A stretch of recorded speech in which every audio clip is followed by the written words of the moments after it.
Before buying new skincare, watch this, because I learned my lesson and I want to share it with you. I'm doing house cleaning today and I went through my stash and I've discovered I have a lot of expired skincare and unfortunately sunscreens. I tend to collect my purchases, especially when things are rare and impossible to find in Europe. So I purchase things from US retailers and then package everything and then ship it to Europe, paying a lot of extra for customs, etc. But do not do that. I learned my lesson and I won't do it again, especially when it comes to skincare and sunscreens. I purchase a lot of sunscreens because I like Colorescience as a brand, but what I've noticed that I was using this one, but I have sunspots on my skin and I was noticing that this was not reliable anymore. And then I checked the expiration date and it says April 2023. And I just realized that besides this, I purchased other things that I haven't opened yet, but they're expired, you see. Even here is April 2023 as well, and this is February 2023. So I have a bunch of expired mineral sunscreen, and you may say, okay, I can go through it. I mean, is zinc oxide, is not chemical sunscreen. I may try it, but I don't want to take the risk, you know, because I know that after the expiration date, they do not guarantee the protection. I cannot afford, let's say, to risk because I have severe dark spots on my skin. And I don't want to take the risk, and therefore I will throw out everything here. I have a bunch more things. I'm heartbroken because it's a lot of money, because these are very high-end products and I have to throw my hard-earned money away. Therefore, I wanted to record a video because I have to tell you, do not do my mistake, and the sunscreens have to be purchased fresh and used up. So you purchase just one. I've been using this bottle that is only, I don't know how much it is. It's 55 ml. I've been using it for quite a few months right now, and there's still plenty of product in here.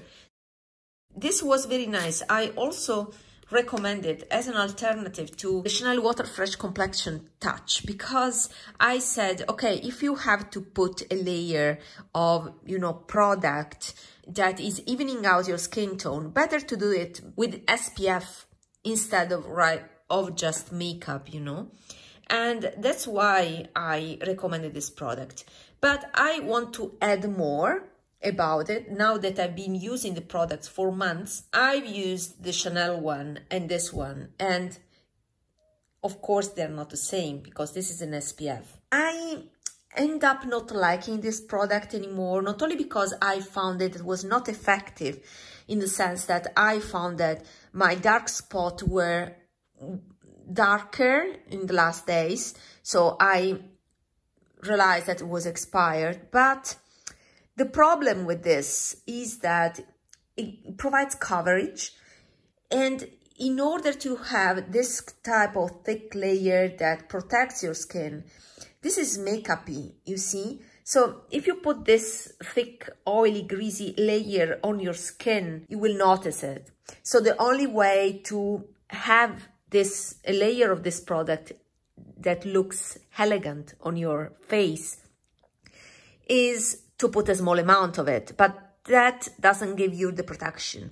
So my conclusion after all is that instead of using a colored product like this, I much prefer to use a white SPF, a colorless, I would say, better to say colorless SPF, so that I can use a lot of it without be able to see it on the face.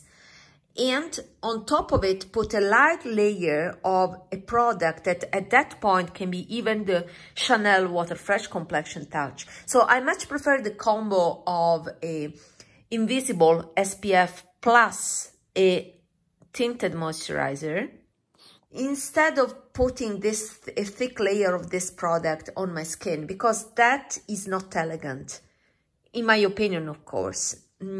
I really like undetectable makeup, no makeup, you know.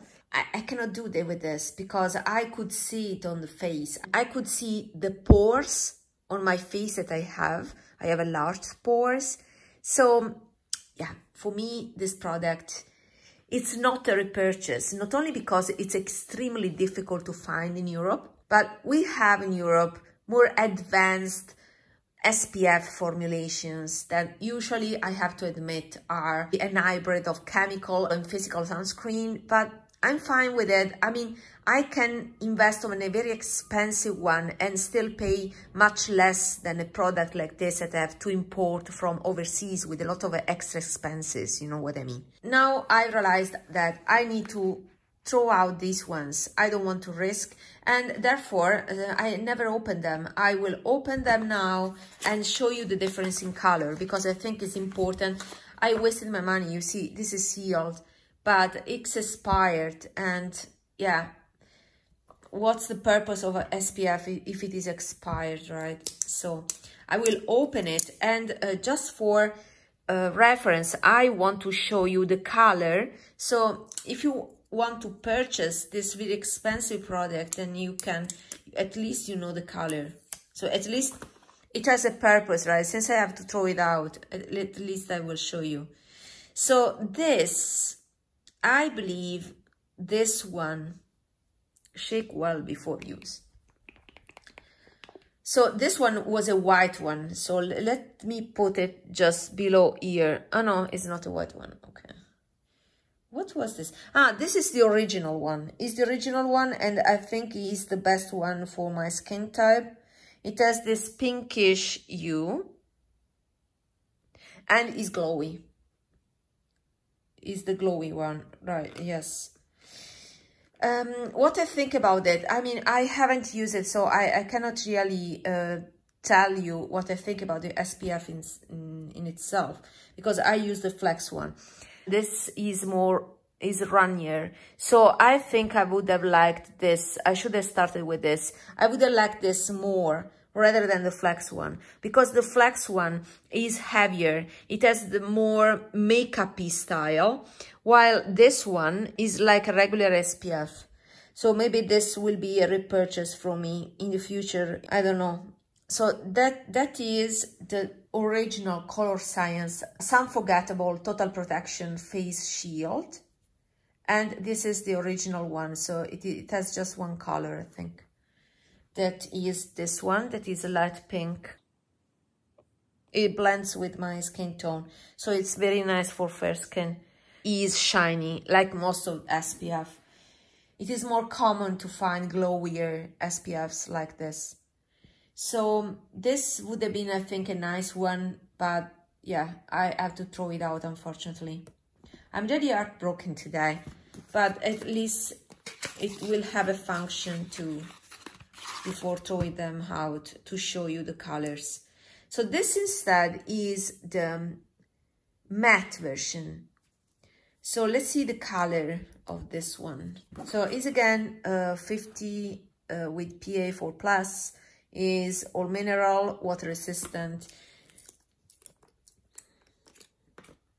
Let me see. Okay, this is darker. Maybe it's useful to show you better the three of them with a heavy swatch. So this is the Flex in fair skin, for fair skin tones. But this is whitish, and then it becomes colored once you break the pigment. This is also the Flex. You see how much darker it is. Just like the Chanel Water Fresh Complexion Touch. This is, as I said, the matte one.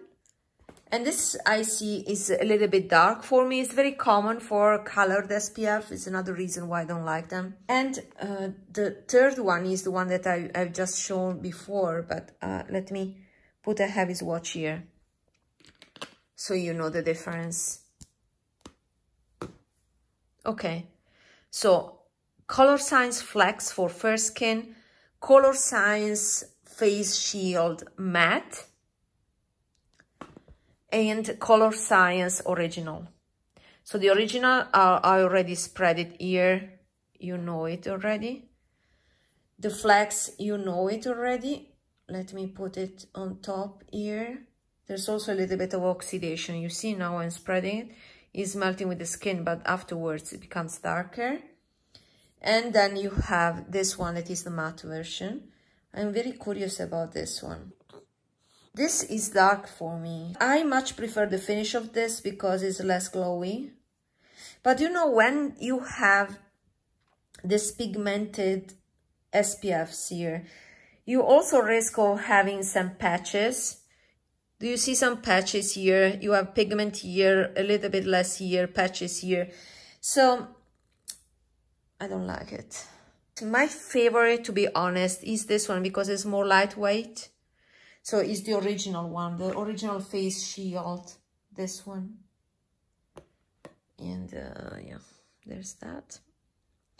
But yeah, I will update you with SPF that you can find in, that I can find in Europe. I will buy just one and report back because I need to do a research. Since I want to buy only one, I cannot fail. After this, what I've learned that I want something that is not too glowy. I want something that is colorless and something that has an elegant finish. Now that I recall, I have Charlotte Tilbury SPF 50 that I've purchased in January. So I hope that one is not expired yet. I will use that one up before purchasing another one. But I will update you about these SPF things because I need a good SPF because of my dark spots on my face. So there's that about Colorescience. These will be thrown away. Such a pity. About Supergoop, I have two more to declutter, to throw it out.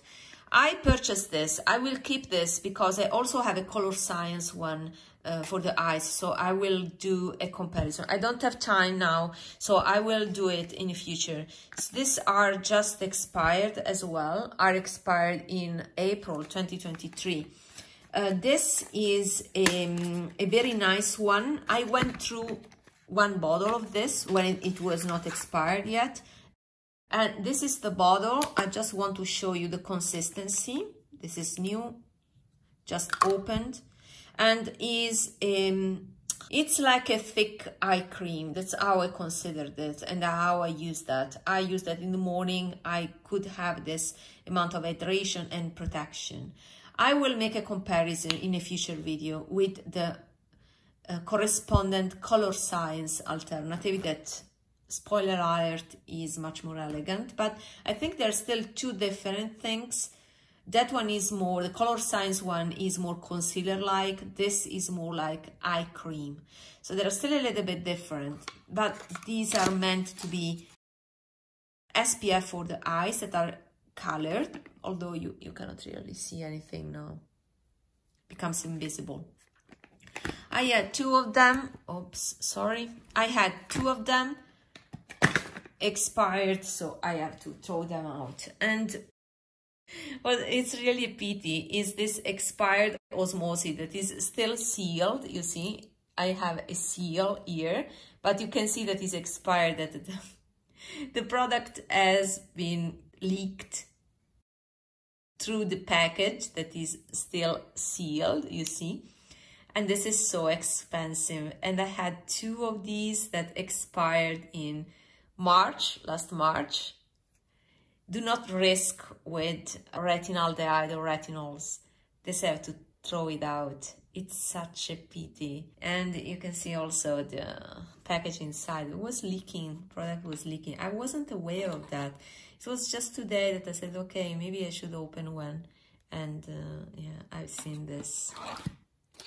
Yeah, this is a very nice retinaldehyde. One of my favorite, honestly. So I'm tempted to purchase it again in the future, not right now. I have a brand new Agostinus Butter skincare routine that I want to start. Now I really need to focus on the fresh thing. My hard-learned lesson is that next time I will buy a retinol serum, I will buy only one bottle, no matter what.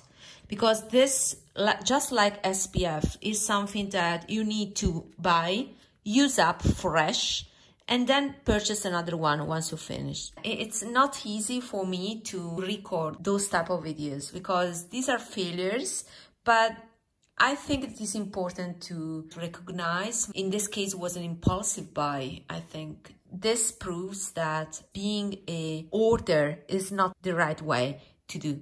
And this has been purchased before I started my channel, and I called it B.O.B. mindset, with this type of mindset that I was recognizing that I did mistakes, and this is one of them. And next time I will be more conscious. I won't do this mistake again. Just one SPF, just one retinol product. And if I pay more by doing that, it's anyway, in long run, money saved. We have to learn from the failure, right? And therefore, I wanted to share with you my failures, hoping that this will turn out in a good message for the future. See you in next video. Bye-bye.